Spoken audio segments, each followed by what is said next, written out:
hari Minggu bagi kita semua. Shalom Bapak Ibu. Misalnya kita bersama-sama bangkit berdiri, boleh kasih lambaian tangan buat kanan kirinya, katakan shalom, selamat hari Minggu. Kita percaya di bulan yang baru Tuhan melimpahkan rahmat yang baru bagi setiap kita, amin.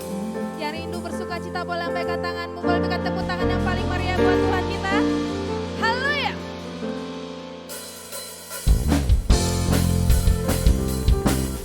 Boleh berikan tepuk tangan yang paling meriah buat Tuhan kita.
buat sore hari ini ya Tuhan. Kami aman di dalam hadirat-Mu. Dan kami akan memulai ibadah kami, memberikan persembahan kami kepadamu ya Tuhan. Terima kasih buat anugerah-Mu Bapa, terima kasih.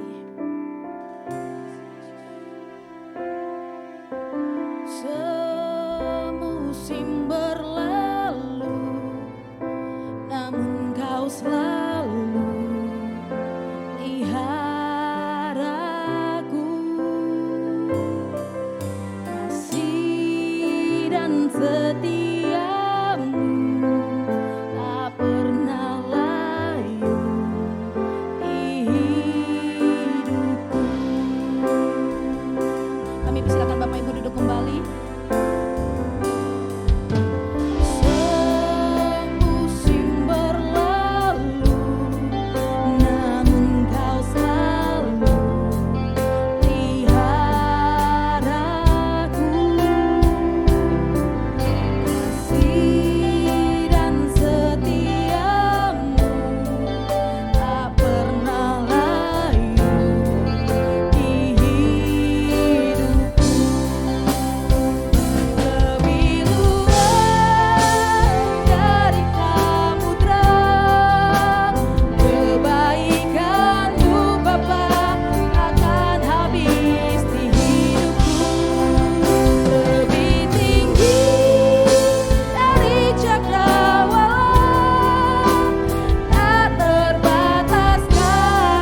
Kami bersyukur kepada Tuhan buat hari ini Tuhan.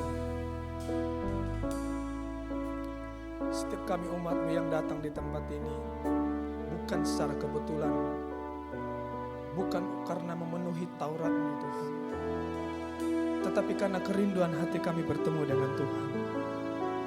Karena kami tahu Tuhan, 1 minggu telah berlalu, Engkau telah menyertai kami, Engkau telah meluputkan kami, Engkau telah memberikan kepada kami berkat-Mu, kesehatan, kehidupan, bahkan sukacita, damai, sejahtera Tuhan.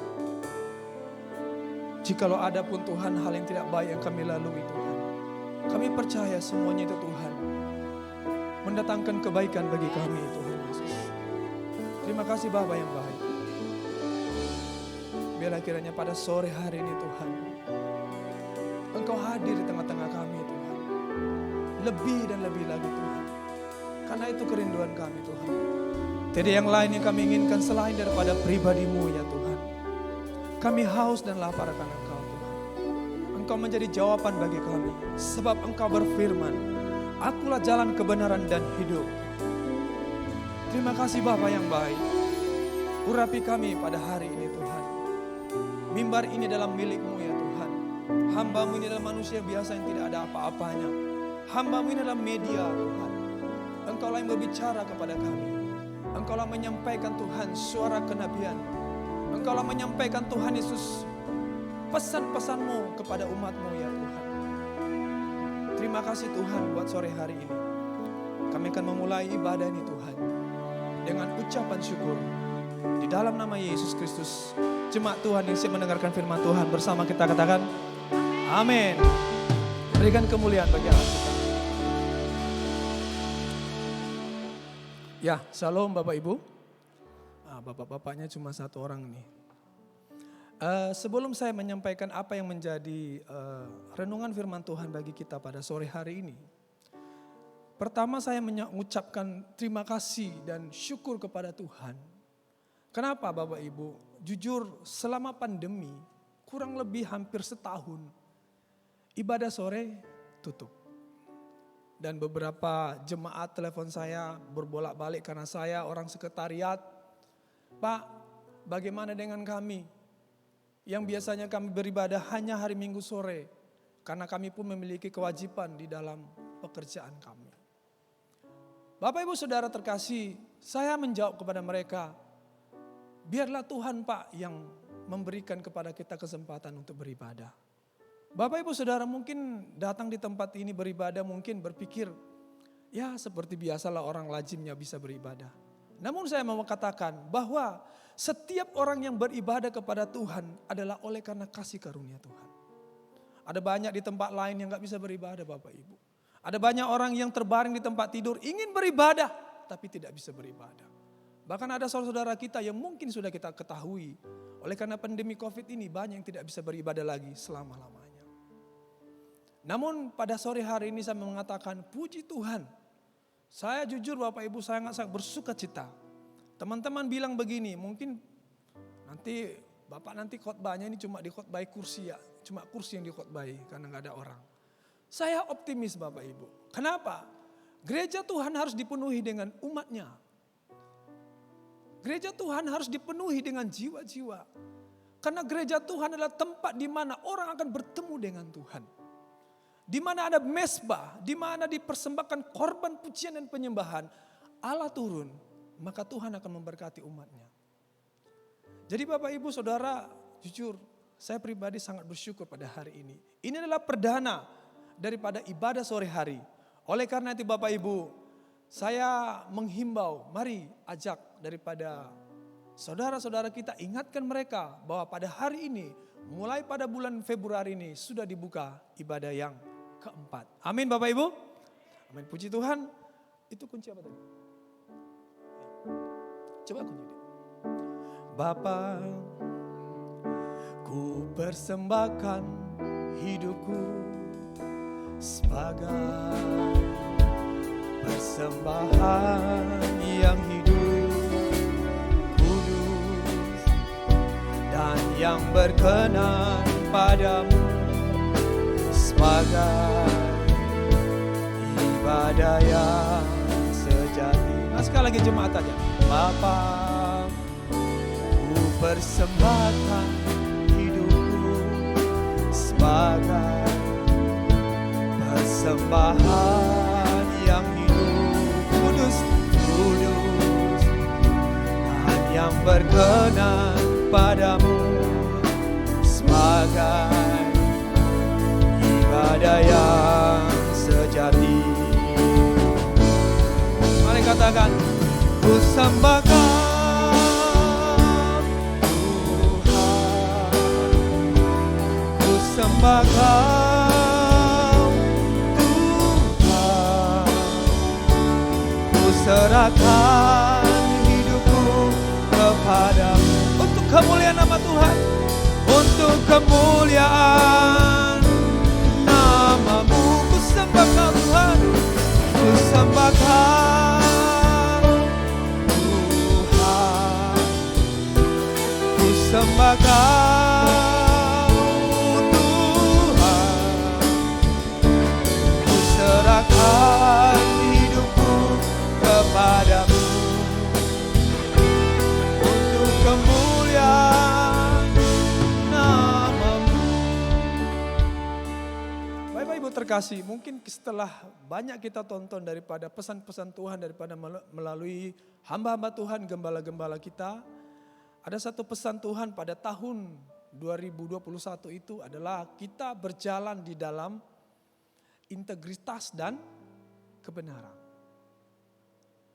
Berjalan di dalam integritas dan kebenaran. Kalau visi daripada gereja kita di Lubuk Pakam ditambahi sedikit Bapak Ibu. Berjalan di dalam integritas dan kebenaran dengan kesetiaan. Faithfulness. Kesetiaan Bapak Ibu. Kalau kita melihat daripada kamus ataupun Google ataupun dari buku-buku lain, yang dimaksud dengan integriti atau integritas adalah berbicara tentang yang namanya kejujuran, moral yang baik, ketekunan, apalagi dikatakan kesempurnaan Bapak Ibu terkasih. Nah hari-hari ini kan sejak terjadinya pandemi, Tuhan menunggang balikkan semua konsep daripada manusia. Bahkan banyak jemaat-jemaat Tuhan menyalahkan gereja. Bahkan banyak orang kecewa kepada gereja. Bahkan kecewa kepada hamba-hamba Tuhan. Ada yang menyindir, kalau memang benar-benar Tuhan ada, lah kok hamba Tuhan sendiri pun bisa kena COVID gitu loh. Bisa kena COVID katanya. Namun saya mau katakan kepada kita pada sore hari ini. Penyakit atau wabah itu bukan berarti satu orang hamba Tuhan bahkan seorang nabi sekalipun tidak bisa kena. Yang namanya wabah bahkan hukuman dari Tuhan tidak akan pernah luput siapapun dia. Mungkin dengan adanya COVID, mungkin Tuhan sedang berbicara kepada umatnya di muka bumi ini. Dengan menuntut kesetiaan lebih lagi Bapak Ibu. Menunjukkan integritasnya kepada Tuhan. Karena banyak zaman sehari-hari ini Bapak Ibu, maaf. Kadang-kadang jemaat Tuhan pun yang beribadah ini ya hanya sekedar seremonial. Hanya sekedar kewajiban. Hanya sekedar ya supaya gak malu dikatakan orang kafir gitu. Bahkan banyak orang yang beribadah kepada Tuhan karena tuntutan, takut. Kamu harus beribadah, nanti kau gak ada berkatmu. Ayolah kita beribadah, nanti gak ada berkatnya. Ini mindset yang salah. Orang yang beribadah kepada Tuhan adalah integritas. Satu sikap. Integritas adalah bentuk sifat Bapak Ibu. Menunjukkan bahwa kepribadian kita ini sempurna di hadapan Tuhan. Gak ada neko-nekonya. Tidak beda di mulut, beda kelakuan. Ya di gereja kita kudus. Di luar, ya hanya kita yang tahu. Kadang-kadang maaf, lupa semua. Saya berani menyampaikan ini Bapak Ibu. Saya sering ketemu dengan jemaat di luar. Dan saya langsung tegur. Langsung saya tegur. Untuk apa Bapak Ibu? Kita datang beribadah kepada Tuhan, mengangkat tangan dua-duanya, bahkan sampai tangisan kita. Seolah-olah kita yang paling terharu bertemu dengan Tuhan. Dan akhirnya kita keluar dari tempat ini, keluar dari rumah Tuhan. Ya kembali lagi seperti dunia lama. Tuhan menuntut daripada kita keseriusan Bapak Ibu. Hari-hari ini. Tuhan menuntut kepada kita ini kebenaran yang sesungguhnya. Jangan hanya kita benar pada waktu di gereja. Tetapi kita juga benar di luar daripada gereja. Amin. Kita benar Bapak Ibu. Nah ada beberapa yang mau saya bagikan bagi kita Bapak Ibu.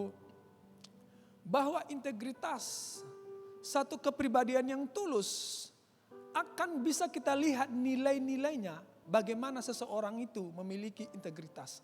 Salah satu nilai daripada orang memiliki integritas adalah setia Bapak Ibu. Setia.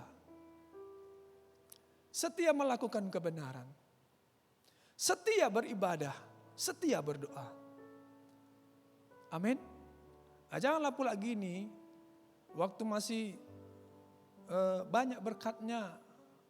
Doanya luar biasa. Bahkan pendeta pun dikasih amplop ataupun hamba-hamba Tuhan dikasih amplop supaya didoakan segala sesuatunya. Perusahaannya, didoakan semua keluarganya. Gak salah. Namun setelah udah gak ada berkat, gak pernah lagi dipanggil hamba Tuhannya untuk mendoakan. Bahkan memiliki niat untuk beribadah kepada Tuhan pun sudah semakin mundur. Ini namanya memiliki kesetiaan yang kendur. Tidak sesuai dengan apa yang dijanjikan Tuhan. Tidak sesuai dengan firman Tuhan. Harus setia Bapak Ibu. Mau kayak manapun keadaan kita. Saya jujur sebagai hamba Tuhan gak malu saya menyampaikan kesaksian hidup. Bahwa sebagai hamba Tuhan ini tidak seterusnya kita mengalami yang namanya up. Atau ya berkatnya melimpah. Kadang-kadang Tuhan bawa kami kepada nilai yang paling terendah. Sampai-sampai orang berkata kepada saya, benarkah engkau mengikut Tuhan? Kenapa seperti itu? Kok gak ada berkatmu? Saya berkata begini, inilah bentuk daripada kesetiaan. Janganlah pula kita mau beribadah kepada Tuhan dan serius kepada Tuhan pada waktu ada berkatnya. Hati-hati Bapak Ibu. Pada akhir zaman ini akan terjadi namanya hal-hal yang paling sulit. Kalau sudah terjadi kesulitan yang tidak bisa kita hindarkan, kesulitan yang tidak bisa kita elakkan, apakah kita mau masih beribadah kepada Tuhan? Kita perlu setia di hadapan Tuhan. Kadang-kadang kesetiaan ini luas Bapak Ibu. Setia kepada istri. Ya, walaupun saya sendiri punya istri, saya setia sama dia. Walaupun kadang-kadang banyak hal kekurangan-kekurangan, tetap saya terima. Namanya kesetiaan. Kepada teman, kepada sahabat kita perlu setia. Kepada di mana kita bekerja Bapak Ibu, kita perlu setia. Janganlah pula kita mau bekerja sungguh-sungguh pas ada bosnya. Kalau nggak ada bosnya, ya udahlah. Kesempatan. Jangan Bapak Ibu. Hari-hari ini kita menunjukkan kepribadian kita yang sesungguhnya. Integritas, kesetiaan melambangkan daripada ketulusan dan kejujuran. Amin. Ketulusan dan kejujuran. Orang yang melakukan hal demikian Bapak Ibu. Firman Tuhan berkata, pasti akan diberkati. Makanya saya tidak bimbang, bahkan saya sering ngomong sama jemaat dan umat Tuhan. Berkat Tuhan itu otomatis. Siapa yang hidup di dalam firman-Nya pasti diberkati. Ya lucu kadang-kadang, saya pernah tegur istri saya, lah kau kalau berdoa itu gak perlu terlalu sedih kali hidupmu untuk meminta berkatnya. Kadang-kadang dramatis sekali. Saya sama istri kadang-kadang sama-sama berdoa, ada kalanya kadang-kadang kita pengen menyendiri. Ya ini realitanya Bapak Ibu. Saya sering kadang pengen menyendiri berdoa. Kadang-kadang ku biarkan dia berdoa sendiri. Saya lagi masih tidur di sampingnya. Dia kadang-kadang berdoa. Panjang lebar, lama. Dan air mata mulai dari pertama sampai dia selesai doa. Sampai kalau bisa kita katakan tisu itu hampir setengah bungkus tisunya habis untuk melap yang namanya, ya maaf mungkin Bapak Ibu tahu maksud saya. Saya berkata begini, apa yang kau doakan? Jangan sampai kita salah berdoa. Kalau kita hanya meratap di hadapan Tuhan oleh karena nasib keadaan kita, berkat kita, maaf, Tuhan akan berkata kepada kita, itu salah anakku. Kalau kita hidup di dalam kebenaran, firman Tuhan berkata begini, tanpa kau minta pun, Tuhan sudah tahu apa maksud hatimu. Amin. Itulah Tuhan. Saya sering berkata kepada anak-anak muda, nih puji Tuhan anak-anak muda ini generasi yang sangat luar biasa. Saya sering latih mereka, baik dalam bermain musik. Bukan hanya skill daripada talenta saja, tetapi kepribadian. Apa itu? Hidup melayani Tuhan dengan ketulusan, dengan kebenaran. Yakinlah Tuhan sudah menyiapkan apa yang menjadi bagianmu ke depan. Ada anak-anak next gen kemarin ngomong sama saya tanya, kamu kuliah di mana? Setelah pandemi sudah mulai surut. Wah, menurut saya Pak, ada yang bilang di Jogja, ada yang bilang ke Jakarta, ada yang bilang ke Bandung, ada yang bilang ke Sulawesi.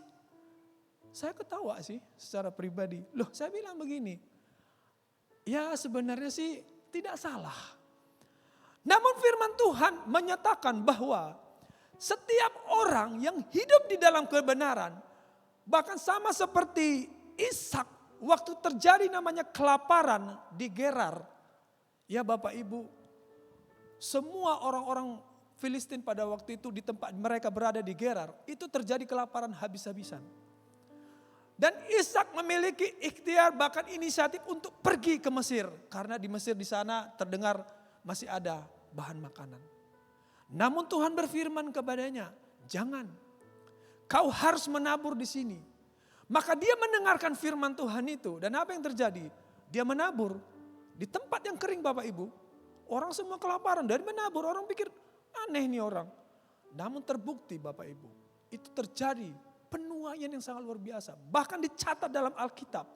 Di dalam kitab Kejadian, mulai dari pasal 32, itu dikatakan bahwa Ishak semakin lama semakin kaya dan kian kaya.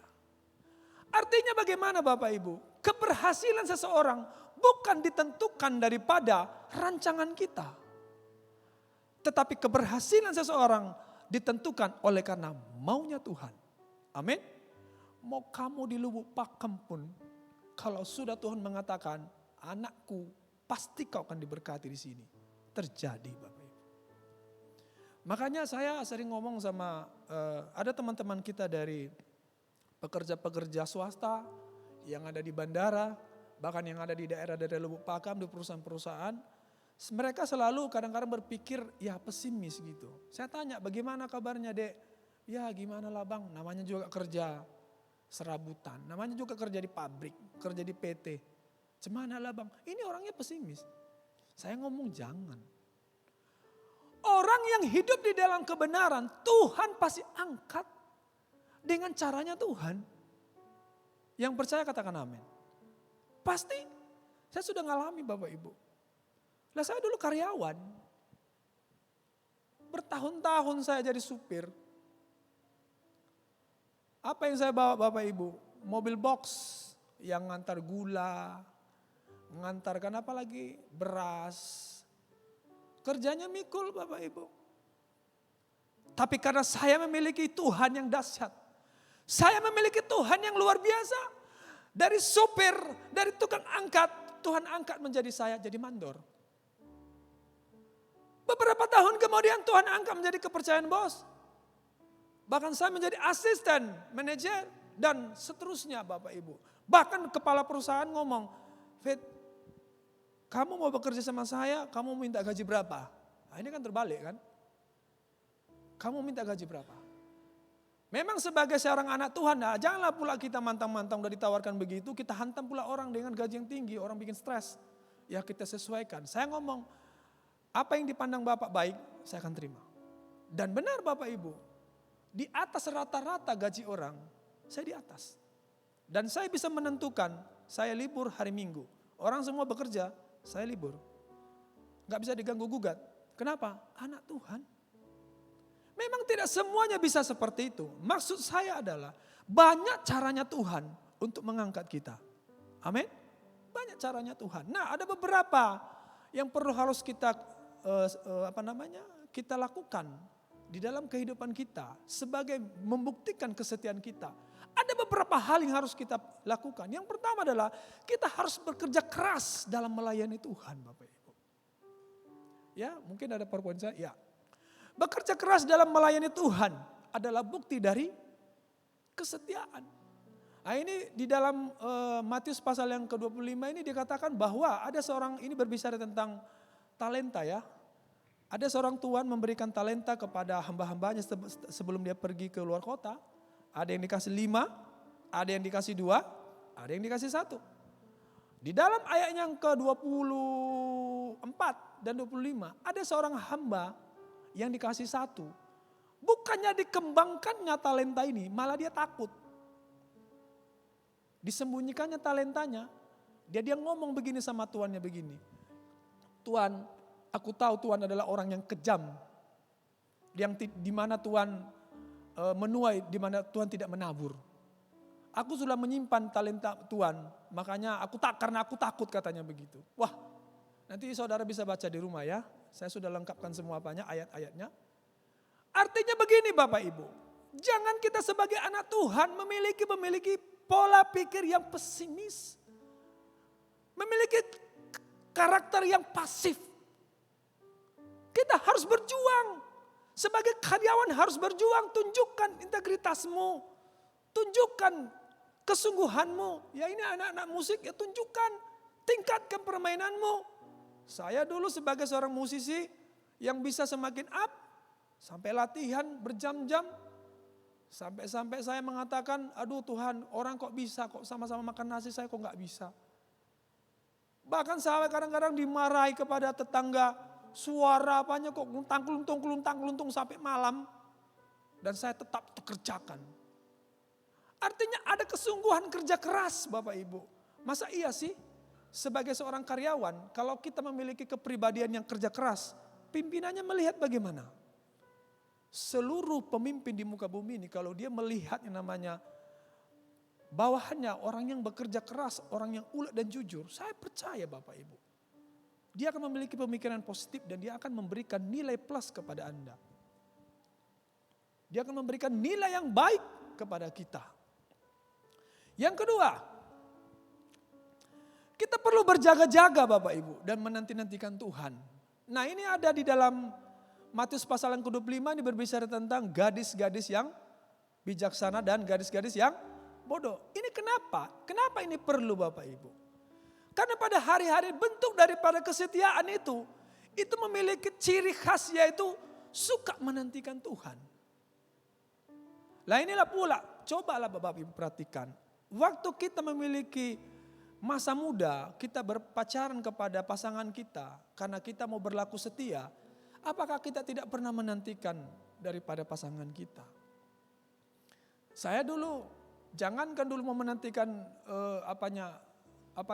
orangnya, menantikan SMS-nya saja. Kalau bisa, SMS-nya masuk terus di handphone saya. Menantikan. Kenapa? Kenapa aku nantikan? Karena aku mengingini pribadinya yang senantiasa kontak dengan saya. Begitulah kita dengan Tuhan Bapak Ibu. Kita perlu menanti-nanti Tuhan. Bahkan pemazmur mengatakan di dalam Mazmur yang 130 dikatakan bahwa aku menanti-nantikan Tuhan melebihi seperti seorang pengawal yang menantikan fajar. Ya baca di rumah Mazmur 130 itu Daud menuliskan itu. Bahwa dia berkata bahwa setiap orang yang menantikan Tuhan itu dia menantikan Tuhan itu melebihi seperti seorang pengawal. Bapak Ibu mungkin tahu yang namanya security ya Bapak Ibu pengawal. Security ini mungkin Bapak Ibu tahu. Gak tidur. Adakah security yang tidur Bapak Ibu? Gak ada itu. Security itu matanya memperhatikan terus. Berjaga terus. Waspada terus. Dan siap sedia terus. Apalagi kita sebagai hamba Tuhan. Kita senantiasa waspada. Ini hari-hari semakin buruk. Jangan kita berpikir setelah pandemi selesai, ya udahlah, datang vaksin, hore, puji Tuhan, lakukan semua, blablas semua. Enggak, hati-hati. Pemazmur menuliskan, ajar kami Tuhan menghitung hari-hari kami. Kita perlu bijak. Bahkan di dalam Matius pasal 25 tadi dikatakan ayat 13 bahwa ada gadis-gadis yang bijak. Bijak maksudnya memiliki hikmat. Kapan Tuhannya datang dia sudah tahu. Kapan Tuhan akan datang dia sudah bersiap-siap. Kapan akan ada masa bencana dia sudah tahu bersiap-siap Bapak Ibu. Sehingga ketika datang masa sukar itu kita tidak perlu khawatir. Kita sudah mempersiapkan segala sesuatunya di hadapan Tuhan. Amin. Dan yang terakhir Bapak Ibu, setelah kita berjaga-jaga dan menanti ini, kita harus mengerti dan memahami akan firman Tuhan. Ini yang paling saya sampaikan kepada kita yang terakhir. Waktu saya tinggal 6 menit. Orang yang tidak memiliki dan memahami firman Tuhan ini yang paling sulit Bapak Ibu. Kadang-kadang jemaat Tuhan, kenapa tidak bisa mendengarkan suara Tuhan? Kemana saya harus melangkah? Apa perbuatan apa? Bahkan persiapan apa yang harus saya lakukan? Tidak tahu. Tidak heran Bapak Ibu. Kadang-kadang maaf. Kemarin saya dipanggil, Pak. Tolong Pak. Ini ada orang kesurupan ini Pak. Saya bilang, aduh saya lagi ada acara. Tolonglah dulu Pak. Udah gak ngerti lagi kami nih Pak. Gak ngerti kami lagi nih Pak. Jadi dalam hatiku gini, waduh inilah orang gak memahami firman Tuhan Bapak Ibu. Jadi kalau sekiranya nanti contohnya ini, maaf ya Bapak Ibu, ini hanya seandai-andai saja. Ini pernah terjadi di satu negara lain. Semua pendetanya dipenjarakan. Maka terjadi namanya kesulitan di tengah-tengah jemaat. Waduh, ya siapa yang mengusir setannya jadinya? Ini perlu. Saya melihat ada jemaat itu, setiap kali ada kesurupan, padahal bolak-balik telepon saya. Saya sampaikan gini-gini, enggak memahami juga. Dan saya baru mengetahui bahwa Bapak Ibu, orang yang mengerti firman Tuhan bukan hanya sekedar mengerti. Kalau tidak Tuhan berikan kepadanya namanya pewahyuan, dia tidak akan bisa mengerti. Di dalam Efesus pasal yang pertama ayat 17 dikatakan, marilah kita minta kepada Bapa supaya Ia memberikan kepada kita roh wahyu dan roh pengertian akan firman Tuhan. Memang kadang-kadang, mama saya kan udah tua ini mama saya, ini umur 60-an. Gimana hanya mengerti Alkitab ini ya. Kadang kalau aku baca belum lagi 2 menit, 3 menit aku baca langsung kayak orang Batak bilang mangodok gitu, ngantuk. Belum lagi nanti setengah jam atau 15 menit dia baca, mulutnya sudah langsung menguap bahkan mau tidur. Bahkan ada lagi ayat-ayat membingungkan, terakhir malas baca Alkitabnya. Bapak Ibu, ini bukan hanya sekedar kejadian yang biasa. Semua jemaat, bahkan semua umat Kristen sering mengalami hal yang ini. Bahkan saya dulu seperti ini. Namun setelah saya minta kepada Tuhan, Tuhan berikan aku wahyu tentang ini Tuhan. Karena aku hidup dan mati karena firman-Mu. Firman-Mu lah yang memberikan aku hidup. Firman-Mu lah yang memberikan aku mengerti dan hikmat. Karena firman Tuhan yang menciptakan dunia ini Bapak Ibu melalui firman. Kita perlu memahami firman Tuhan. Minta Bapak Ibu, berdoa kepada Tuhan supaya Tuhan memberikan wahyu pemahaman kepada kita. Ini penting. Saya sering ngomong kepada istri saya, tak kayak mana caranya aku mau ngajari anakku ini ya. Karena anak saya ini kalau orang bilang begini, di antara anak-anak yang aktif, dia bosnya gitu. Lebih aktif lagi dia gitu. Istilahnya kalau di antara baterai-baterai yang ada yang canggih, alkalin lah dia di situ gitu. Aktifnya luar biasa gitu. Saya bilang Tuhan, anak zaman sekarang Bu, kalau dipukuli makin nakal. Dibiarin makin menjadi. Bagaimana caranya kita bisa mendidik anak seperti ini? Saya minta kepada Tuhan, berikan aku hikmat dan wahyu tentang mendidik anak ini. ternyata Tuhan kasih sama saya Bapak Ibu. Simpel saja. Untuk mendidik anak kamu adalah cermin. Apa yang dilakukan Bapak pasti akan dilakukan anak. Amin. Jadi sekarang ini saya pada anak-anak saya selalu berjaga sikap. Enggak boleh tukang marah. Enggak boleh sembarangan berbicara. Enggak boleh sembarangan langsung memarah-marahi. Enggak mau ditirunya saya Bapak Ibu. Inilah daripada contoh salah satu hikmat yang Tuhan kasih. Kalau bukan karena pewahyuan, kita nggak akan bisa mengerti tentang firman Tuhan. Amin Bapak Ibu. Nah, yang saya sampaikan ini singkat Bapak Ibu. Sudah habis waktu saya. Inti mau saya sampaikan adalah bahwa setiap kita menjalani tahun ini, marilah kita memiliki integritas yang benar, yang tulus, memiliki moral yang baik. Mungkin kita tahu Bapak Ibu, hari-hari ini ada satu organisasi besar yang ditutup pemerintah, yang di blacklist oleh pemerintah. Oleh karena apa Bapak Ibu? Oleh karena moral. Pengaruhnya luar biasa, kecerdasannya wah luar biasa. Bahkan 7 juta umat mengikuti dia Bapak Ibu. Wah luar biasa. Tapi hanya gara-gara moral hancur semua Bapak Ibu. Artinya jangan hanya kita memiliki berkoak-koak seolah-olah benar di mata orang. Padahal yang di dalamnya sesungguhnya gak ada apa-apanya. Mari Bapak Ibu, tunjukkan kepribadian kita yang tulus di hadapan Tuhan. Amin. Tulus kepada keluarga, tulus kepada anak-anak, tulus kepada tetangga kita. Sekalipun kita, kata orang muslim, dijolimin, kita tetap tulus. Tunjukkan integritas kita sebagai anak Tuhan. Saya percaya kalau kita melakukan firman Tuhan, maka Tuhan akan menjadi kekuatan kita, akan menjadi pembela kita. Amin Bapak Ibu, saya undang kita bangkit berdiri.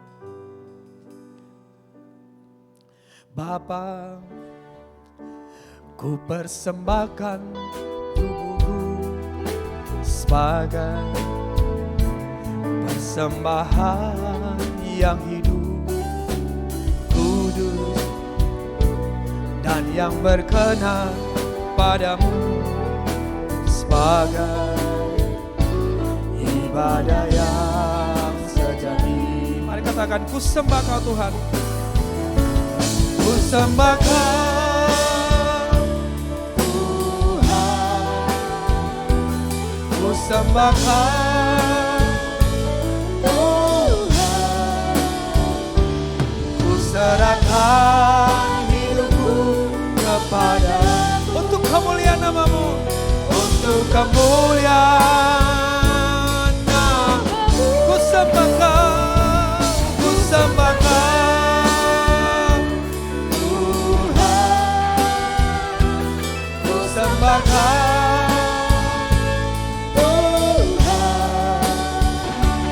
ku serahkan hidupku kepada-Mu untuk kemuliaan nama-Mu. Sekali lagi ku sembah, ku sembahkan Tuhan, sembah Tuhan,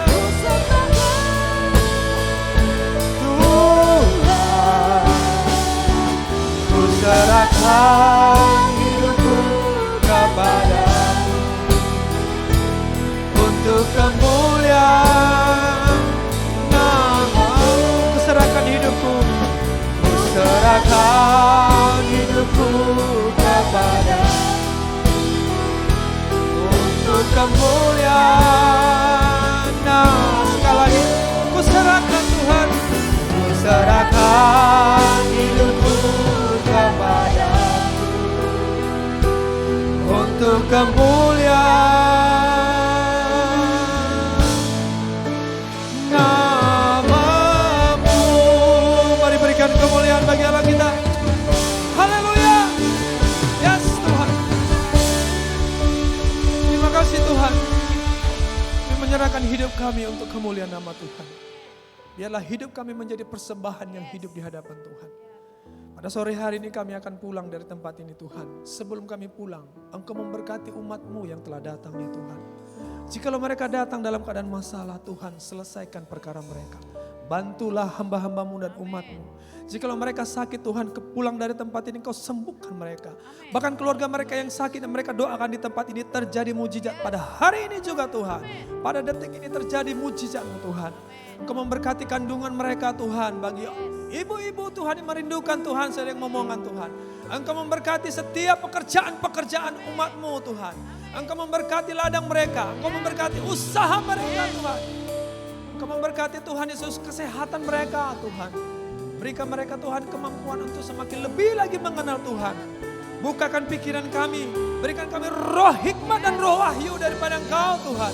Untuk lebih lagi mengenal daripada Engkau Tuhan. Terima kasih Bapak, Engkau memberkati seluruh para pemimpin-pemimpin kami Tuhan. Mulai dari yang pusat Tuhan sampai ke tempat ini. Dan terkhusus kami berdoa buat gembala sidang kami di tempat ini Pak Arman Adelin. Bapak Pendeta Arman Adelin Tuhan. Beserta juga Tuhan istri dan anak-anaknya. Engkau memberkati hamba-Mu ini. Engkau memegang teguh hamba-Mu ini Tuhan. Engkau memproteksi hamba-Mu ini. Engkau melindungi hamba-Mu. Dan Engkau memberkati dengan kekuatan yang daripada Tuhan. Terima kasih Bapak yang baik. Engkau memberkati hamba-hamba Tuhan yang melayani pada hari ini Tuhan. Para pemain musik Tuhan. Worship leader, singer, bahkan semua yang melayani di tempat ini Tuhan. Kameramen, singer Tuhan, bahkan semua Tuhan multimedia.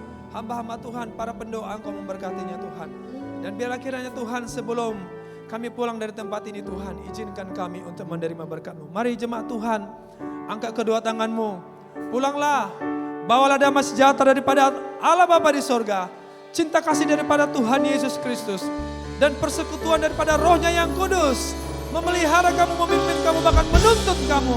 Memberkati kamu mulai pada hari ini. Bahkan sampai hari esok dan selama-lamanya. Mari yang diberkati. Bersama-sama kita katakan. Amin.